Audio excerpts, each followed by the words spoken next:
Hi class, my name is Naisha. I've been reading a lot of your posts and it's pretty much my turn to go ahead and discuss my chapter, which is the last chapter, 25, titled Your Future and Communication Technology. So in this presentation, I'll say next slide when I want you guys to turn to the next slide. So let's jump right into it. There's just a title page. It's an explanation of chapter 25 by me, Naisha Scott. So a little review of what we'll go through in this chapter, or at least what I'll be presenting today, will be first the technology, current day, some of the pros and cons.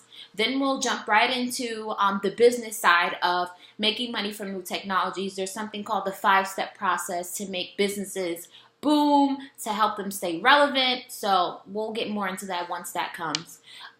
Inevitably, I'll end up with my own question, which is, will technology help or hurt businesses in the long run? I really want to know your thoughts on it, so let's just get started. Next slide. Pros and cons of technology in business today. So some of the pros that I've researched or that I've seen in business would be one, increased mobility. Another one would be increased efficiency.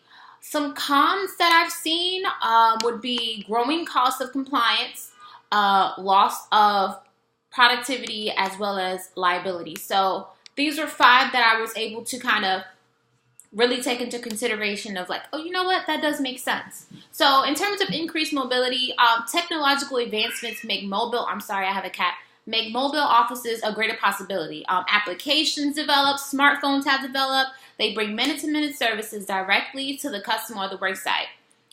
Field contractors, even maintenance workers, can get signatures from clients through right on the spot.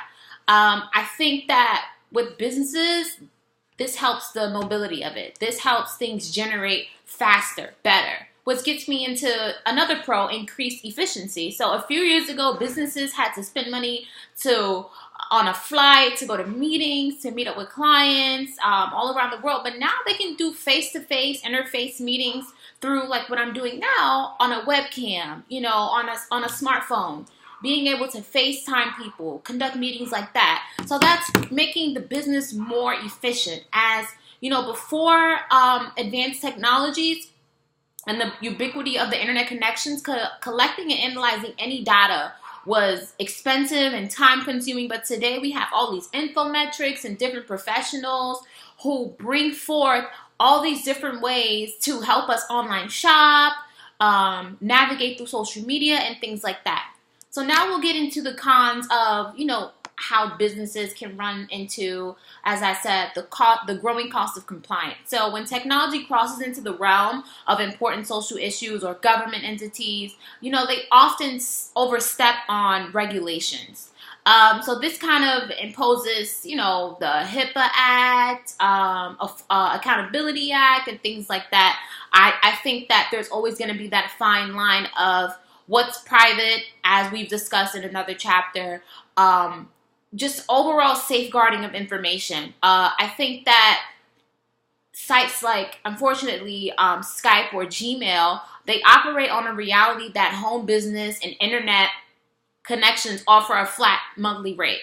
But if the internet service providers ever switch to a pay-per-bit model or impose on stricter bandwidth limits, then these services would be less appealing, significantly. If we had to pay per bit or pay per every amount of space that we use rather than that flat rate, I don't think these businesses would be as attractive. And ultimately, as the internet makes businesses more money and they streamline efficiency and mobility, it's going to get more expensive. That's what I foresee in the future. It's going to get more expensive, and that's where that growing cost of compliance is going to come in. Being able to keep up with the Joneses or keep up with technology is going to interfere with overall costs. So going into the fourth point that I'm making, or the last con that I'm making, lost productivity and liability. So internet access brings pretty much instant risk. The same internet technology that connects clients across the globe can also stream music videos. Email systems that increase the speed of communication can also lead workers to getting into, online social media rants with their coworkers or former coworkers. So technologies has introduced kind of a fine line of responsibility on the part of the employer that limits these activities. So these controls often cost additional money, but furthermore, the same controls are not optional. So organizations that work with children or that, offer complimentary wireless may find themselves liable if inappropriate content is accessed. So let's say if someone is watching something that they're not supposed to be watching, that falls under the business's network Wi-Fi. So workers who carry sensitive data on laptops or on their phones may need additional safeguards, such as a VPN, a virtual private network, or encrypted hard drives, just to avoid fallout from, personal data, a data breach, is essentially what I'm trying to say. So I think that those are some factors to consider, when really trying to figure out the pros and cons of business. So now we're going to go to the next slide. Sorry, my PowerPoint isn't up. Okay. Now we are with making money from the new technology. So there's a 5-step process. There's the idea, there's the team, the competitive analysis, finance, and then finally a marketing plan. So next slide. Generating ideas and building a team. So generating an idea is the first step. It's inevitably the beginning of a business. It's the brainstorming process. It's, everyone, not even everyone, that person finally saying, I want to start a business. This is what I want to do. Now I need to get a team of people, which goes into the next step, building a team.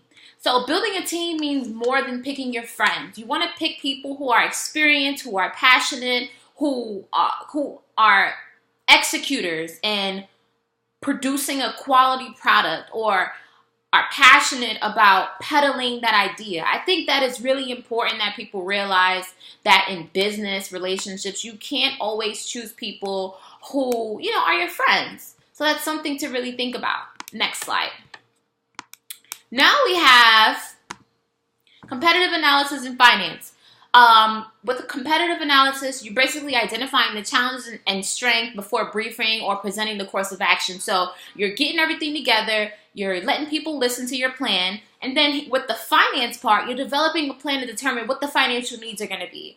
Are we going to need investors? Can we pull the money in together ourselves? Just to get the ball rolling. Use as many resources as you can to create these estimates, like Microsoft Excel, or QuickBooks, things like that, to help you streamline that process. Next slide. Developing a marketing plan. This is the final step of the 5-step business process, making money process. So you need to find your target audience when you develop a marketing plan. Point out what marketing strategies will be effective. Find the most effective way to reach the target audience. This means if you are, targeting an audience with adults that are 16 to 25, 9 times out of 10, you might want to take to social media to peddle that product. You might want to create a social media page. You might want a business page where people can purchase things from that social media page with applications like Instagram or Snapchat, Facebook, things like that, because that's the target audience. Know your audience, know your product, and know how to make those two things come together. Next slide. Finally, here's a thought-provoking question I would like to ask you guys. Will technology help or hurt businesses in the long run? This is a very general question, but I really want to see where your heads are with it, because I really feel that in the long run, technology will hurt businesses. I think big companies that are mostly online based, like Amazon, will, pretty much put a lot of other companies out of work. A lot of companies that downsize will need less employees, and so on and so on. The more efficient technology becomes, if we don't have control of it, the less in demand we become. Why would these businesses pay us X amount of dollars per year on a salary basis when they can just buy out some expensive technological program or platform that will do all the work, without any real human interaction, but just get the bulk costs out the way so you won't have that lifetime think about retirement and benefits and sick pay, all these other things. So I'm going into a tangent, but long story short, I would like to know, will technology help or hurt businesses in the long run, and how? This concludes my brief or my presentation. I hope you guys enjoyed it. I am long-winded, so I'm going to end it here. I hope everyone has had a blessed day, and good luck on your finals.